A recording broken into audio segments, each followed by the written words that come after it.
Video post ചെയ്യാൻ പറ്റാത്തതിന് പല കാരണങ്ങളുണ്ട്. ആ കാരണങ്ങളെ എക്സ്പ്ലെയിൻ ചെയ്യുന്ന ഒരു വീഡിയോയാണ് ഇന്നിപ്പോൾ ഞാൻ പോസ്റ്റ് ചെയ്യുന്നത്. പക്ഷേ ചില സാഹചര്യങ്ങൾ കാരണം നമുക്ക് ജൂലൈയിലെടുത്ത വീഡിയോ പോലും ഇതുവരെ പോസ്റ്റ് ചെയ്യാൻ സാധിച്ചിട്ടില്ല.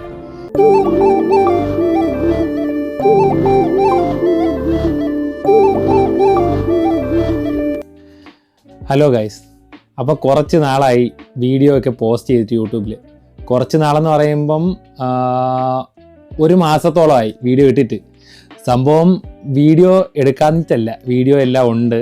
വീഡിയോ പോസ്റ്റ് ചെയ്യാൻ പറ്റാത്തതിന് പല കാരണങ്ങളുണ്ട്.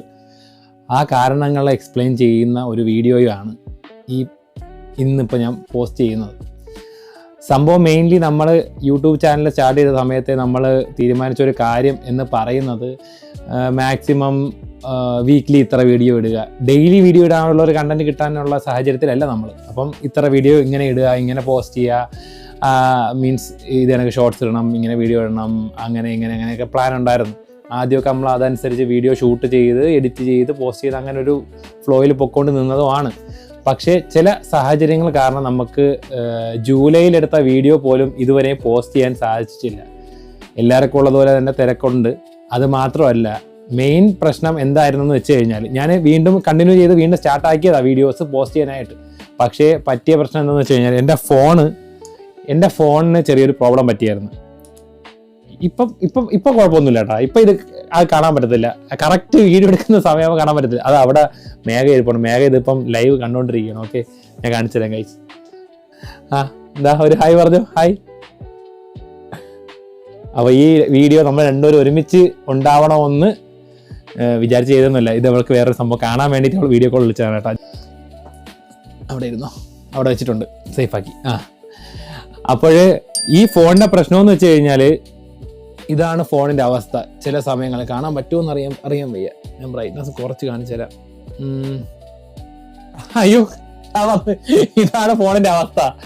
കറക്റ്റ് സമയത്ത് വന്നു കേട്ടോ. ഫോണ് നാണം കെടുത്തിച്ചില്ലതാ. ഇതാണ് ഫോണിൻ്റെ അവസ്ഥ. ഇനി ഇവിടെ ഇങ്ങനെ ഞെക്കി പിടിക്കുന്ന സമയത്ത് ഇങ്ങനെ ആവും. ഇതിങ്ങനെ ആക്കണം. പിന്നെ ഇത് ലോക്ക് ചെയ്തിട്ട് അൺലോക്ക് ചെയ്യുമ്പോഴത്തേക്കും ഇങ്ങനെ വരും. ഓക്കെ, അത് വീണ്ടും അൺലോക്ക് ചെയ്ത് നോർമലായി. നമ്മൾ എന്തെങ്കിലും വീഡിയോസ് അല്ലെങ്കിൽ നമ്മൾ എന്തെങ്കിലും ഒരു ആപ്പിൽ കയറി കഴിഞ്ഞു കഴിഞ്ഞാൽ സ്ക്രീൻ ഫുള്ള് ഗ്രീൻ ആവുകയാണ് സംഭവം. ഇത് അപ്ഡേറ്റിൽ വന്ന ഇഷ്യൂ ഒന്നും അല്ല. എൻ്റെ ഫോണിൽ ഓൾറെഡി ഫോണ് തറയിൽ വീണത്. ഈ ഫോണ് സാംസങ്ങിന്റെ S22 Ultra ആണ്. ഞാൻ ഇവിടെ വന്ന സമയത്ത് ഒരു ആഗ്രഹത്തിന്റെ പേരിൽ ആഗ്രഹം മൂത്ത് വാങ്ങിച്ചതാണ്. 4 വർഷത്തോളം ഈ ഫോൺ എടുത്തിട്ട്. 4 വർഷത്തിനിടയ്ക്ക് തന്നെ പലതവണ എൻ്റെ കയ്യിൽ നിന്ന് വീണു. ലാസ്റ്റ് നിനക്ക് ഓർമ്മയുണ്ടാ, ഞാൻ ഈ കുഞ്ഞുമണിയും ഞാനും മേഘയും കൂടെ VFS പോയായിരുന്നു എറണാകുളം, നമ്മുടെ വിസ ചെയ്യാനായിട്ട്. അന്ന് VFSന്റെ സ്റ്റെപ്പിന്റെ മേലിൽ നിന്ന് വരെ ഫോൺ താഴെ വീണ്. നല്ല രീതിക്ക് ഒരു 4-5 പ്രാവശ്യം ഇടിച്ച് വീണ്. എന്നിട്ടും ഫോണൊന്നും പറ്റിയില്ല. അപ്പോഴ് ഞാൻ ഇങ്ങനെ പറഞ്ഞു, നമ്മുടെ ഫോൺ കണ്ട ഇത്രയും വർഷമായി ഈ ഫോണിന്റെ ഒന്നും പറ്റിയിട്ടില്ല എന്ന് പറഞ്ഞ് 2 ദിവസം കഴിഞ്ഞപ്പോ ഈ ഫോണിന്റെ താഴെ ഒരു കല്ലിലൊന്നും ഇടിച്ച് വീണതാ. ഇവിടെ ഒരു മാർക്ക് വന്നു. അത് കഴിഞ്ഞ് കുഞ്ഞുമണിയും മേഘയും കൂടെ UK വന്നതിന് ശേഷം ഞാൻ ഒരു ദിവസം ബേബി സിറ്റിംഗ് ചെയ്തുകൊണ്ടിരുന്ന സമയത്ത് അവളുടെ കൈ തട്ടി, അറിയാതെ വീണതാണ്, കുഞ്ഞിന്റെ കൈ തട്ടി താഴെ വീണപ്പോൾ ഈ ഒരു ഗ്രീൻ ലൈൻ വന്നു. ഇവിടെ ഒരു ഡിസ്പ്ലേക്ക് പ്രശ്നം വന്നു. അങ്ങനെ ഫോൺ 4 വർഷമായിട്ട് ഈ ഫോണാണ് യൂസ് ചെയ്യുന്നത്. ഇതുവരെ ഫോൺ മാറ്റണമെന്ന് എനിക്ക് തോന്നിയിട്ടില്ലായിരുന്നു. എന്താണെന്ന് അറിഞ്ഞില്ല. പണ്ടൊക്കെ ആവുമ്പം വർഷാവർഷം ഫോൺ മാറ്റുമായിരുന്നു. ഇപ്പം തന്ത വൈബ് എന്ന് വേണമെങ്കിൽ പറയാം ലേഡി. ഫോണിൽ ഓട്ടൊന്നും വലിയ എമൗണ്ട് ഇൻവെസ്റ്റ് ചെയ്യണം, അല്ലെങ്കിൽ എല്ലാ വർഷവും ഇൻവെസ്റ്റ് ചെയ്യേണ്ട ഒരു ആവശ്യം ഉണ്ടായിട്ട് എനിക്ക് തോന്നിയിട്ടില്ലായിരുന്നു. അങ്ങനെ ഞാൻ ഫോൺ വാങ്ങിച്ചില്ല. പക്ഷെ ഇപ്പോൾ ഇങ്ങനെ യൂസ് ചെയ്യാൻ പറ്റാത്ത ഒരു സാഹചര്യത്തിൽ എനിക്കിതാ ദുബായിൽ നിന്നൊരു പാഴ്സൽ വന്നിരിക്കുകയാണ് ഗൈസ്. ദുബായിൽ നിന്ന് അൽ ദുബായിലിരിക്കുന്ന എന്റെ ദുബായിലിരിക്കുന്ന ഭാര്യ എനിക്ക് ഫോൺ വാങ്ങിച്ച് കൊടുത്തയച്ചിരിക്കുകയാണ്. ഫോൺ വാങ്ങാൻ ഞാൻ പറഞ്ഞായിരുന്നു അവളുടെ അടുത്ത്, എന്റെ ഫോണിന് ഇങ്ങനെ ഒരു അവസ്ഥയായി, ദയവ് ചെയ്ത് എനിക്കൊരു ഫോൺ അവിടെ നിന്ന് വാങ്ങിച്ചാൽ മതി എന്ന് ഞാൻ പറഞ്ഞായിരുന്നു. കാരണം ഇനി UK നിന്ന് ഫോൺ വാങ്ങാൻ താല്പര്യമില്ല. അതുകൊണ്ട് ദുബായിൽ നിന്ന് തന്നെ വാങ്ങാന്ന് വിചാരിച്ചു. കാരണം ഇപ്പൊ ഇരിക്കുന്ന സാംസങ് S22 Ultra ബാക്കി ഗ്ലോബലിൽ ഇറങ്ങിയ സമയത്ത് സ്നാപ്ഡ്രാഗൺ ചിപ്സെറ്റ് ആയിരുന്നു. എനിക്ക് കിട്ടിയത് എക്സിനോസ് ആയിരുന്നു. ഈ UK എക്സിനോസ് ആണ് ഇറങ്ങിയത്. അപ്പൊ അതിന്റെ കുറച്ച് പ്രശ്നങ്ങളുണ്ടായിരുന്നു.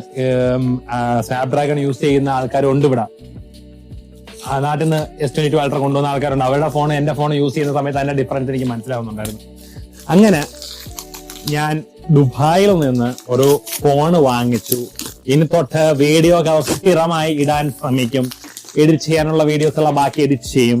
പിന്നെ ഈ ഫോൺ കേടായത് മാത്രമല്ല, എന്റെ അച്ഛൻ പഞ്ചായത്ത് ഇലക്ഷൻ നിൽക്കുന്നുണ്ടായിരുന്നു ഗൈസ്. ഈ പൊട്ടിയ ഫോണിലാണ് ഞാൻ അച്ഛന് വേണ്ടിയുള്ള വീഡിയോസ് ഒക്കെ എഡിറ്റ് ചെയ്ത് അയച്ചുകൊണ്ടിരുന്നത്. ഇന്ന് ഇലക്ഷൻ ആയിരുന്നു. ഇനി അതിന്റെ റിസൾട്ട് മറ്റൊന്നും അറിയാം. അതിന്റെ റിസൾട്ട് ഞാൻ പറ്റുമെങ്കിൽ ഏതെങ്കിലും ഒരു വീഡിയോ വന്ന് പറയാം കേട്ടോ, ജയിച്ച എന്തരായെന്ന്. അപ്പം എനിക്ക് ഫോൺ വാങ്ങിച്ചു കൊടുത്തയച്ചതിന്റെ കൂടെ ദുബായിൽ നിന്ന് ഫോൺ വാങ്ങിച്ചപ്പോൾ ഫോണും ഹെഡ്സെറ്റും അങ്ങനെ എന്തൊക്കെയൊക്കെ കിട്ടി. അതിന്റെ കൂടെ ബഡ്സും കേസും എന്തൊക്കെയോ കിട്ടി. അപ്പൊ എനിക്ക് എന്റെ വൈഫ് വാങ്ങിച്ച് തന്നു വിട്ട ഫോൺ എന്ന് പറയുന്നത്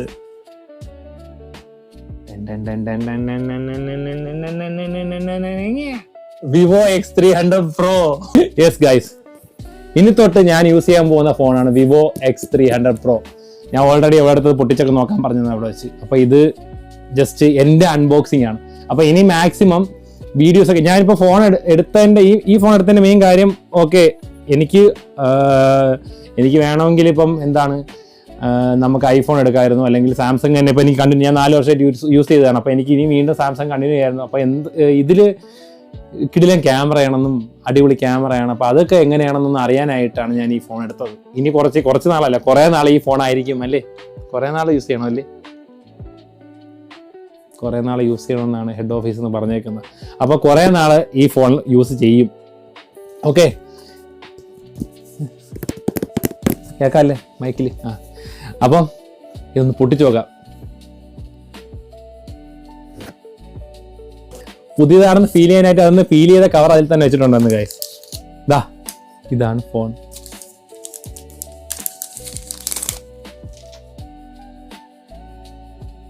GB 512 GB ആണ് കേട്ടാ guys. Yes, this is my Vivo X300 Pro. മറ്റേ ഫോണിനെ വെച്ച് നോക്കുമ്പോൾ കൊള്ളാം കേട്ടാ ഫോണ്. ഒരു അടിപൊളി ഫീൽ കേട്ടാ, കയ്യിൽ പിടിക്കുക, കൈ ഇവിടെ താങ്ങി നിർത്തുകയും ചെയ്യാം കേട്ടാ. അടിപൊളി എന്ന് വെച്ചാൽ അടിപൊളി. ഇതൊന്ന് ഓൺ ആക്കട്ടെ ഗൈസ്.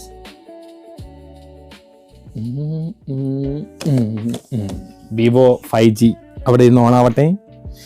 ഇതിന്റെ പെട്ടിക്കകത്തുള്ളത് ചാർജർ ഇല്ലേടേ. അയ്യോ, sorry guys. This is a charging cable with type C to type C അല്ല എന്നാണ് ഞാൻ കേട്ടത്. Type C to type C അല്ല, type A to type C cable. Type A to type C cable.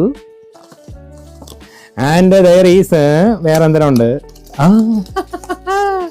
Charger സാംസങ്ങിനെ കണക്കുള്ള H തരങ്ങൾ ചെയ്യാതെ Vivo charger വന്നിട്ടുണ്ട്. ഞാൻ എന്റെ സാംസങ്ങിന്റെ ചാർജർ വീണ്ടും കയറുമ്പോൾ വീണ്ടും ഒരു ചാർജർ വാങ്ങിച്ചു. സാംസങ് ആപ്പിളൊക്കെ കാണിക്കുന്ന വെറും തെണ്ടിത്തരങ്ങളാണ്. ഉള്ള കേസ് പറയാല്ലേ. ചാർജർ പെട്ടിക്കത്തുണ്ട്.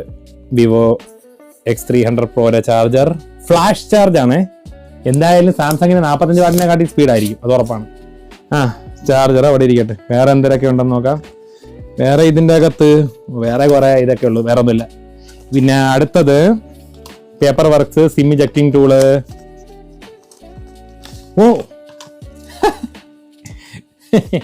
കേസും ഉണ്ട് ഗൈസ്, കേസും ഉണ്ട്. കേസും ഉണ്ട്. സെയിം കളർ കേസ് കേട്ടാ.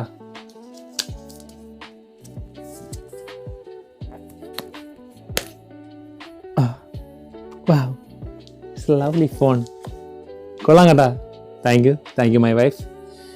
യെസ് ഗൈസ്, ഈ ഫോണ് അവിടെ വാങ്ങി തന്ന എൻ്റെ വൈഫിനും പിന്നെ ചിക്കുച്ചേട്ടൻ്റെ കേസ് പറയാതിരിക്കാൻ പറ്റത്തില്ല കേട്ടോ. അന്ന് ഞാൻ ദുബായ് വിസ എടുക്കാൻ വേണ്ടി ചിക്കുച്ചേട്ടൻ്റെ പേര് പറയാത്തെന്ന് ചേട്ടൻ ചോദിച്ചായിരുന്നു. അതുകൊണ്ട് ചിക്കുച്ചേട്ടൻ്റെ പേര് ഞാൻ സ്പെഷ്യലി എടുത്ത് പറയാം കേട്ടോ. ചിക്കുച്ചേട്ടനാണ് ഫോൺ ഓർഡർ ചെയ്ത് തന്നത്. അപ്പോൾ ഇതാണ് ഫോൺ. ഇനി ഇത് ലെറ്റ്സ് ഗെറ്റ് സ്റ്റാർട്ടഡ്. അവിടെ ആ ലൊക്കേഷൻ സർവീസ് ഇതൊക്കെ കൊടുക്കണമെന്ന് പറഞ്ഞാണ് ഇവിടെ ചെയ്യാതിരുന്നത്. അപ്പോൾ ഈ ഫോണൊക്കെ ഒന്ന് സെറ്റപ്പ് ആക്കി ഇതെങ്ങനെയൊക്കെ ആക്കിയെന്ന് നോക്കാം. അപ്പോൾ ഇനി ഞാൻ വീഡിയോ ഇതിലായിരിക്കും എഡിറ്റ് ചെയ്യാൻ പോകുന്നത്. ഇതിലായിരിക്കും ഇനി നല്ല നല്ല ഫോട്ടോസ് എടുക്കാൻ പോകുന്നത്. ഞാൻ ഒരു ദിവസം ഈ ഫോണും കൊണ്ടുപോയി ലണ്ടൻ ഫുള്ള് ചുറ്റി ഒന്ന് ഫോട്ടോ എടുക്കാൻ പറ്റുമെന്ന് നോക്കട്ടെ. അപ്പം ഇനി തൊട്ട് വീഡിയോ മാക്സിമം വരും. ഓക്കെ, ഉടനെ തന്നെ അടുത്തടുത്ത വീഡിയോസ് അപ്ലോഡ് ചെയ്യുന്നതായിരിക്കും. ഞാൻ ഇപ്പോൾ വീഡിയോ എടുക്കുന്ന ഒരു സാധനമുണ്ട്, അതിനെക്കുറിച്ചുള്ള വീഡിയോ ഞാൻ എടുത്തു വെച്ചിട്ടുണ്ട്. അതും എഡിറ്റ് ചെയ്യാൻ സാഹചര്യം ഇല്ലാത്തതുകൊണ്ടാണ് ഞാൻ ചെയ്യാത്തത്. അതും വരുന്നതായിരിക്കും. പിന്നെ ദുബായിലുള്ള ഒരു വ്ളോഗ് പെൻഡിങ് ഉണ്ട്. പിന്നെ അങ്ങനെ കുറേ ചപ്പചാറ് വ്ളോഗ് ഒരുപാടുണ്ട്, എല്ലാം ഇടണം.